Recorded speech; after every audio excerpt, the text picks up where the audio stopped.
This is actually, I would do this? I would do this.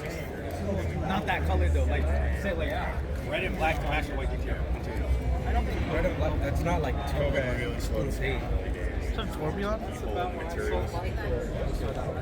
I've never seen it at 6 and change. That's a year ago. Now they wouldn't care about it. My car had like 2,000 miles. Yeah. It was going over the street. Yeah. Right, and then 6 months later, it was $1 million. Yeah. He got like 6, 7. And he paid Fuchs $630. I know. Like he didn't make money. No, because he did it out and changed the exhaust. I bought mine from Manhattan Motor Cars when it came out for like a short course. Yeah. I thought I was pretty smart selling it at $650. Yeah. Now I can buy it. I feel like an idiot. Yeah, that wasn't very smart. No, I would suggest it not to do that. yeah, thank you. Yeah. If I had known you back then, I'd have. Yeah, don't worry.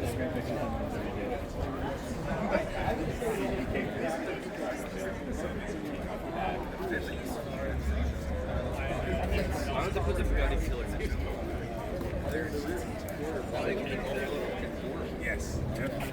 Barely spill on the Carrera GT10. That's why the interior is Carrera GT. Yeah. It's a Carrera GT seats to dash. Crazy, he pulled those body lines out of